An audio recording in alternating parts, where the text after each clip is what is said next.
আমরা দেখেছি রয়ের যে এজেন্ট আমাদের পার্শ্ববর্তী দেশ বারবার আমরা দেখেছি আমাদের জাতীয় বিষয়টা ইন্টারভেনশন সব সময় করে এসছে। আমাদের সবসময় তারা হচ্ছে আমাদের জাতীয় বিষয়গুলোকে তারা তারা হচ্ছে ম্যানিপুলেট করার চেষ্টা করেছে।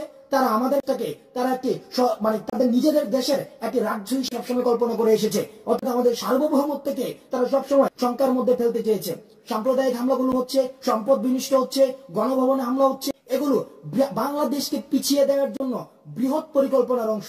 হঠাৎ প্রধানমন্ত্রী চলে গেলেন দরদর মুক্ত রেখে, এবং আর আজকে যখন 32 আগুন দেওয়া হয়েছে, আমরা সেখানে বারবার করে আমরা যে নিরাপত্তা, এটা একটা হচ্ছে খুবই সেন্সিটিভ একটা জায়গা, সেখানে নিরাপত্তা নিশ্চিত করার দায়িত্ব উচিত ছিল হচ্ছে কি সেনাবাহিনীর। সেখানে তারা নিরাপত্তা নিশ্চিত না করে এই জায়গাগুলো উন্মুক্ত রেখে চলে গিয়েছে। তারা যে রাষ্ট্রীয় যে স্থাপনাগুলো রয়েছে, স্থাপনাগুলো অর্থাৎ সেন্সিটিভ স্থাপনাগুলোকে তারা কিন্তু পর্যাপ্ত নিরাপত্তা দেয়নি। তারা পর্যাপ্ত নিরাপত্তা না দিয়ে তারা এটা বুঝাতে চাচ্ছে যে ওকে ফাইন, ধ্বংস করে হোক, তারপরে দেখি যারা আসবে তারা দেশটা কিভাবে চায়। অর্থাৎ তারা এই রাষ্ট্র পরিচালনাটাকে চ্যালেঞ্জিং করার জন্য, তারা এই রাষ্ট্র পরিচালনাটাকে আরো বেশি জটিল করার জন্য তারা এই চ্যালেঞ্জগুলো আমাদেরকে ছুড়ে দিচ্ছে। সুতরাং ষড়যন্ত্র, এই যে ষড়যন্ত্র আগেও ছিল, ষড়যন্ত্রের জাল এখনো বর্তমান রয়েছে, এই ষড়যন্ত্রগুলোকে প্রতিহত করার দায়িত্ব